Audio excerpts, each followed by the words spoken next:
हा जगाचा नियम आहे. मग या माझ्या सुखात, माझ्या एकटेपणामध्ये, माझ्या रितेपणामध्ये माझं सोबती कोण आहे? मग प्रश्न पडतो की आपल्या सगळ्यांचा जीव या प्रेमासाठी का तडफडतो आणि काय आहे हे प्रेम? ती फिल्म पाहिल्यानंतर पुन्हा एकदा आपल्याला हा प्रत्यय येतो की काय आहे त्यांचं नातं? कशाचा शोध घेत होते? का वारंवार परत परत ते एकत्र येत होते? आपण जे करून बघतो, जे ताडून बघतो ते खरं प्रेम आहे का? खरं प्रेम कधी कोणाला लाभलं आहे का? आपण खऱ्या प्रेमापासून लांब आहे तरी सुद्धा ह्या प्रेमाची आपल्याला आस का आहे?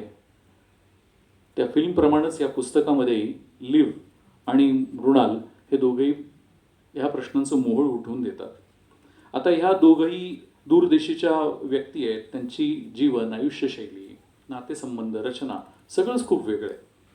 त्यांच्यामध्ये संवाद असण्याची काही शक्यता नाही. पण तरीसुद्धा यातले जे अव्यक्त प्रांत आहेत, म्हणजे जे बोललं गेलं आहे ते सोडता जे न बोललं गेलं आहे त्याच्याविषयी बोलणं किंवा ते आपल्यापर्यंत पोचवणं, हे लेखिकेला नीट जाणवलं आहे हे आपल्याला पुस्तक वाचताना कळतं. कारण लिवसारख्या एका उंचीला गेलेल्या कलावंताला काय झालं असेल याचा अदमास लेखिकेला, अभिनेत्रीला म्हणून मृणालला आपल्या जगण्यातून जाणवला असेल असं वाटतं. कुठल्याही बुद्धिमान माणसाला प्रश्नाचा मागोवा घेण्याची इच्छा असते. कारण जे चाललंय त्यात जो आनंद असतो त्यापेक्षा हे सगळं कुठून येतंय हे जाणून घेण्याची त्याला प्रचंड इच्छा असते, शोध असतो. आणि आपल्या लेखिकेलाही त्यानं अस्वस्थ केलंय हे आपल्याला जाणवतं. मला एक शेर आठवतो की शेर असा आहे की वरना क्या रखा था तरतीब अनासिर के सिवा, वरना क्या रखा था तरतीब अनासिर के सिवा, खास कुछ बेताबियों का नाम इंसाफ हो गया. तरतीब अनासिर म्हणजे पंचमहाभूतांची रचना. माझा देह म्हणजे पृथ्वी, आकाश, आप, तेज, वायू अशा पंचमहाभूतांनी बनलेल्या याच्या व्यतिरिक्त काय राहिलं होतं, काय होतं खास माझ्याकडे? तर बेताब होणं. मला जे माहीत नाही, मला जे अप्राप्य आहे, जे कदाचित कल्पनेनं होतं, मला जाणवलं जातं किंवा ज्याचा मला कॉल येतो, अशा गोष्टीच्या मागं धावणं, बेताब होणं ही मनुष्यत्वाची खूण आहे. आणि लेख ह्या पुस्तकामध्ये ह्या बेताबीचा सतत प्रत्यय येत राहतो. हे सरसकट अनुभव कथन नाही आहे, रंजक पुस्तक आहे. एकदा हातात धरलं की शेवटपर्यंत वाचावंसं वाटतं. पण त्यातले काही प्रांत अपरिचित आहेत. मधून मधून असंगत असे परिच्छेद येतात, भावनांचे उमाळे असलेले तुकडे येतात, काही वेळेला प्रत्येकारी गोष्टी पण येतात, आठवणी आहेत, नोंदी आहेत. आणि हे सगळं संगतवार विचारांमध्ये बांधताना काही ठिकाणी त्रयस्थ नोंद, तर वैयक्तिक प्रसंगांमध्ये भिजलेला स्वर अशी शब्दयोजना मृणाल वारंवार करत राहते. त्यासाठी मृणाल तुला दाद द्यावीशी वाटते. असं म्हणतात की बुजुर्ग उस्ताद पूर्वी 2 तानपुऱ्यावर एक तानेतेनं सा लावत असत.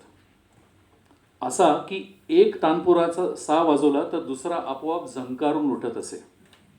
आता शास्त्राचा विचार केला तर हे शक्य आहे, कारण तो रेझोनन्स आहे. आपल्यापैकी बरेच जण शास्त्राचे विद्यार्थी असतील तर ट्युनिंग फोर्कचे एक्सपेरिमेंट आपण केलेलं आहे की पाईप आणि ट्युनिंग फोर्क किंवा सोनोमीटरचा एक्सपेरिमेंट एका विशिष्ट जागी धरला तर घुमारा येतो, त्या विशिष्ट जागी धरला तर तारेला कंपन येतं आणि कागद उडतो. तर इथेही असंच झालेलं आहे असं मला वाटतं की इथेही लिव्हच्या फ्रिक्वेन्सीला मृणालच्या संवेदनेने नेमका प्रतिसाद दिलेला आहे. दोन्हीकडे उत्तम सा लागलेला आहे आणि कागद उडालेला आहे हे तुम्ही खात्रीने सांगू शकता. मोहन आगाशे आपल्या प्रस्तावनामध्ये असं म्हणलेलं आहे, ज्याचा मी पुनरुच्चार करतो, की एखादं पुस्तक वाचल्यानंतर मूळ पुस्तक काय हे जाणून घेण्याची इच्छा मनामध्ये निर्माण होते. असं वाटलं की या पुस्तकानं मनावर जी प्रतिमा निर्माण केली आहे ती कायम राहावी. मृणालनं शब्दबद्ध केलेला एक परिच्छेद मला महत्त्वाचा वाटतो, तो मात्र वाचून दाखवतो आणि मी माझं बोलणं थांबवतो. सहानुभूती, करुणा आणि कणव म्हणजे नेमकं काय हे मला आत्ता कुठं समजायला लागलंय. हे सारं मला लहान मुलांमध्ये आणि वृद्ध माणसांमध्ये सतत दिसत असतं. नात्यांमध्ये आणि एकांतात त्याचा खरा अर्थ मला कळतो. मी माझ्यातही करुणेचा अंश शोधायचा प्रयत्न करत राहते.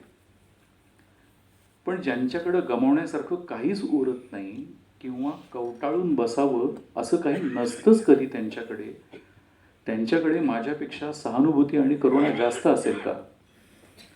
मृणाल, या पुस्तकाच्या निमित्तानं ह्या सगळ्यांशी मला जोडून घेता आलं त्याबद्दल मनपूर्वक धन्यवाद. आशय आणि ग्रंथालीचेही मनपूर्वक धन्यवाद आणि आपलेही धन्यवाद. थँक्यू.